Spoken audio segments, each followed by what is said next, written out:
जय माँ जगदम्बा। दोस्तों, आशा है आप सब लोग स्वस्थ एवं प्रसन्न होंगे। दोस्तों, निर्जला एकादशी के बारे में मैं पहले ही 2 वीडियो डाल चुकी हूँ, जिसमें आप सबको संपूर्ण जानकारी प्राप्त हो गई होगी। अगर आपने अभी तक मेरी वह वीडियो नहीं देखी है, मेरी निर्जला एकादशी की 2 वीडियो को जरूर देखें। दोस्तों, निर्जला एकादशी का व्रत ज्येष्ठ मास के शुक्ल पक्ष की एकादशी को रखा जाता है।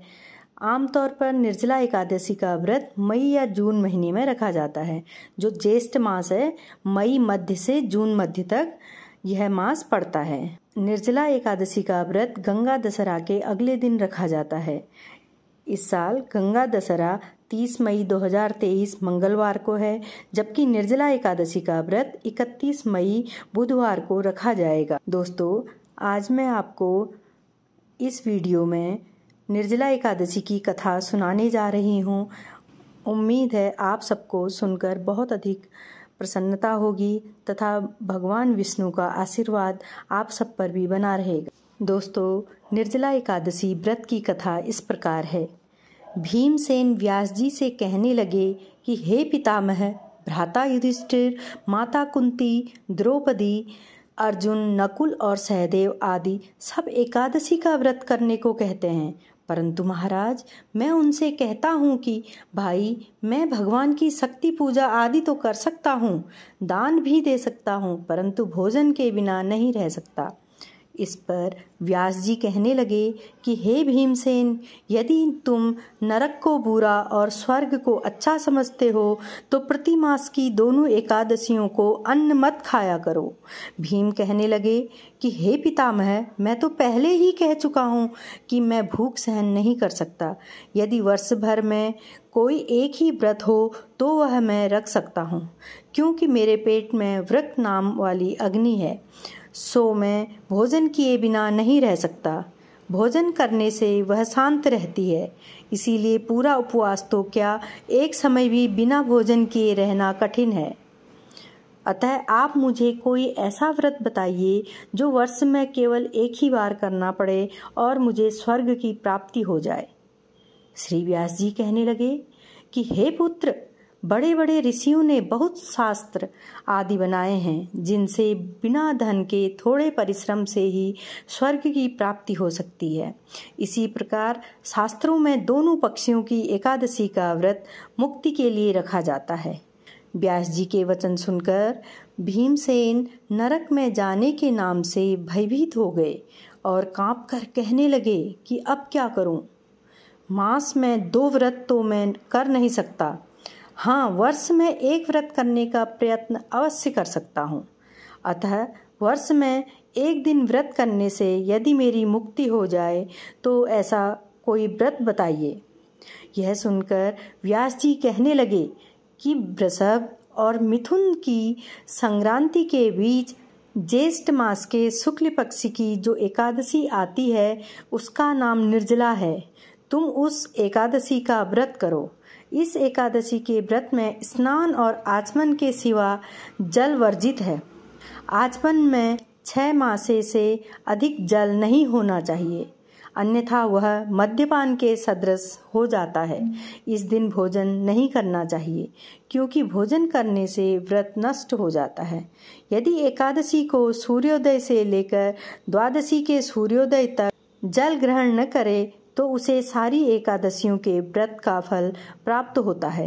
द्वादशी को सूर्योदय से पहले उठकर स्नान आदि करके ब्राह्मणों को दान आदि देना चाहिए। इसके पश्चात भूखे और सत्पात्र ब्राह्मण को भोजन कराकर फिर आप भोजन कर लेना चाहिए। इसका फल पूरे 1 वर्ष की संपूर्ण एकादशियों के बराबर होता है। व्यास जी कहने लगे कि हे भीमसेन, यह मुझको स्वयं भगवान ने बताया है। इस एकादशी का पुण्य समस्त तीर्थों और दानों से अधिक है। केवल एक दिन मनुष्य निर्जल रहने से पापों से मुक्त हो जाता है। जो मनुष्य निर्जला एकादशी का व्रत करते हैं, उनकी मृत्यु के समय यमदूत आकर नहीं घेरते, वरन भगवान के पार्षद उसे पुष्पक विमान में बिठाकर स्वर्ग को ले जाते हैं।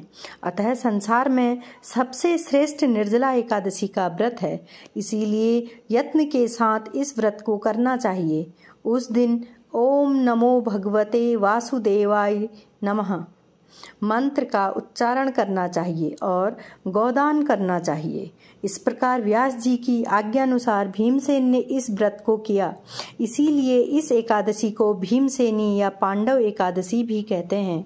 निर्जला व्रत करने से पूर्व भगवान से प्रार्थना करें कि हे भगवान, आज मैं निर्जला व्रत करता हूँ, दूसरे दिन भोजन करूँगा, मैं इस व्रत को श्रद्धापूर्वक करूँगा, अतः आपकी कृपा से मेरे सब पाप नष्ट हो जाएं।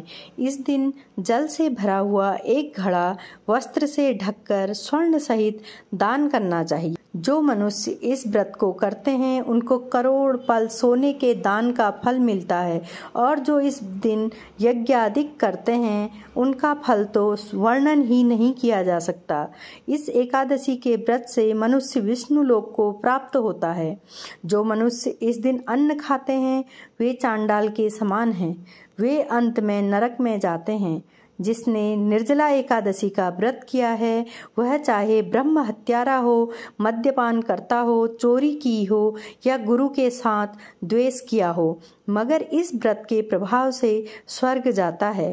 हे कुंती पुत्र, जो पुरुष या स्त्री श्रद्धापूर्वक इस व्रत को करते हैं उन्हें अन्य कर्म भी करने चाहिए, जैसे प्रथम भगवान का पूजन, फिर गोदान, ब्राह्मणों को मिष्टान व दक्षिणा देनी चाहिए तथा जल से भरे कलश का दान अवश्य करना चाहिए।